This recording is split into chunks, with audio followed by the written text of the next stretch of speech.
Assalamu alaikum, personita sexy. Hoy hablaremos del Jardín de los Sueños, o también conocida como mi obsesión más reciente. Persona sexy, esta serie fue creada por el mismo autor que creó a los Teletubbies.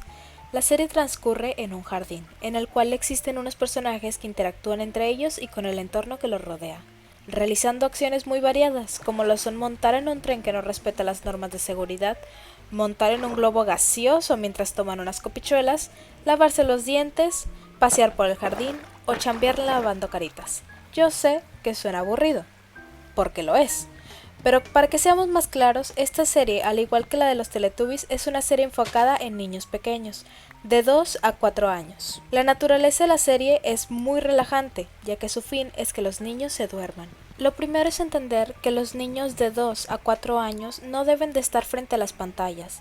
De hecho, la UNICEF nos dice que los niños de 2 a 4 años no deben de pasar más de una hora frente a la pantalla.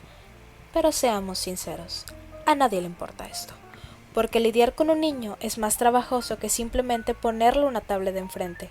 De hecho, el que los niños estén frente a las pantallas ha demostrado tener un efecto bastante perjudicial, como por ejemplo, el que los niños estén todo el tiempo frente a la pantalla implica que se les priva de interactuar con otros niños, ya que no solamente el niño está pegado a la pantalla, sino también que los padres están pegados a las pantallas, lo cual evita que socialice adulto y niño, y el más importante de todos, niño y niño, lo cual, por consecuencia, evita que los bebés aprendan a leer las emociones humanas. Cuando un niño está enfrente de una pantalla, obtiene todo al momento.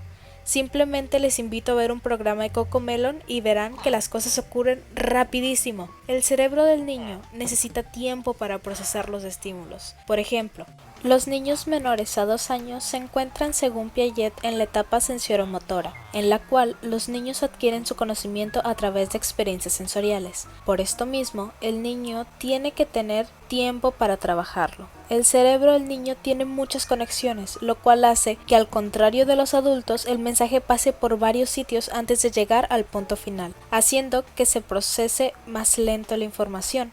El cerebro de un adulto ya pasó por una poda neuronal, lo cual hace que el camino sea directo, pero en el cerebro de un niño, un estímulo tendrá que pasar por muchos más lugares antes de llegar a entender lo que está pasando. Piensa en el cerebro de un niño como si fuera una máquina. Al contrario del de los adultos, que ya tienen la combinación perfecta para arrojar un resultado, en los niños está lleno de engranajes, de los cuales no se les ha dado a cada uno su propósito final. De hecho, hay varios que ni siquiera van a servir. Simplemente ahí están. Entonces, para un niño es más complicado llegar a una solución, y más si algo es nuevo. Recordemos que parte de nuestro conocimiento nos los da nuestra experiencia, y si una persona no es capaz de asimilar el proceso y los estímulos, la experiencia que tenga o manipule será inútil. Pero ahora, el público al que está enfocado el Jardín de los Sueños es de 2 a 4 años, así que podríamos posicionarla de mejor manera en la etapa preoperacional. Aunque seamos sinceros, se los pondrán desde mucho tiempo antes. Pero imaginemos que sí se la colocan a partir de los 2 años. Bueno, pues en esta etapa, la preoperacional, el niño aprende a partir de la imitación, pensando meramente de manera egocéntrica, lo cual es completamente natural y esperado en un niño de esa edad. El Jardín de los Sueños trabaja muy bien esto, ya que replica actividades que comúnmente podría realizar, como lo son lavarse los dientes, contar números no mayores a 10, lavarse la cara, acciones que el niño realizará en su vida cotidiana, y por eso mismo puede llegar a posicionarse como el protagonista. Un niño en esta etapa, gracias al pensamiento egocéntrico, lidia con dificultades para comprender el punto de vista de otra persona. Sin embargo, hay algo que sí comprende: su propio punto de vista.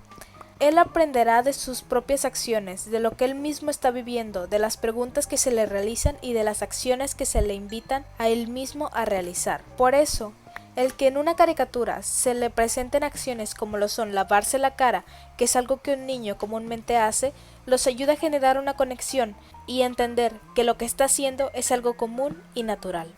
Otro dato que hace que esta caricatura sea increíble es que en la etapa preoperacional se tiende a luchar mucho con la comprensión de la permanencia del objeto. La permanencia del objeto es básicamente que el niño entienda que un objeto todavía existe incluso si no está a su alcance. En esta parte, la caricatura comúnmente coloca todos los personajes todo el tiempo. Los presenta sin recaer en hacerlos indispensables para la trama, ya que no tiene una trama como tal, simplemente es acompañar a los personajes a dar un paseo por el parque, ya sea para trabajar, para tomarse unas copichuelas, para jugar en el jardín. Ningún personaje es indispensable. Sin embargo, cuando lo es, lo reafirman su importancia presentándose ante el espectador, recordándole con esto al niño que el personaje aún sigue existiendo incluso aunque no lo haya visto durante todo el programa, ya que aparecerá al final, y apoyará al niño a fomentar su entendimiento con respecto a la permanencia del objeto. Según la UNICEF, las pantallas reducen la capacidad de control de impulsos. El niño tiene que aprender a lidiar con el aburrimiento, ya que es gracias al aburrimiento que logrará controlar sus frustraciones e impulsos. Esto gracias a que cuando un niño está frente a una estimulación tan fuerte como lo puede ser las caricaturas comunes, el niño ya no recurre a los demás, ni a sí mismo para entretenerse, ya que ya no le parece satisfactorio, sino que busca algo más rápido, algo a lo que se acostumbró su cerebro a obtener, lo cual terminará cayendo en el que el niño tenga dificultades para desarrollar su imaginación, automotivarse y por consecuencia desarrolle frustración al no obtener lo que quiere en ese momento. Cosa que no pasa en el Jardín de los Sueños. En el Jardín de los Sueños todo pasa lento. Existen escenas como lo son el simple hecho de ver a los personajes caminando por el patio o escenas muy largas en las que se ve al tren recorriendo el patio. Las transiciones son tranquilas, dejando espacio para que el niño y la persona que lo esté visualizando entienda completamente la escena, incluso siguiendo y cayendo en el aburrimiento.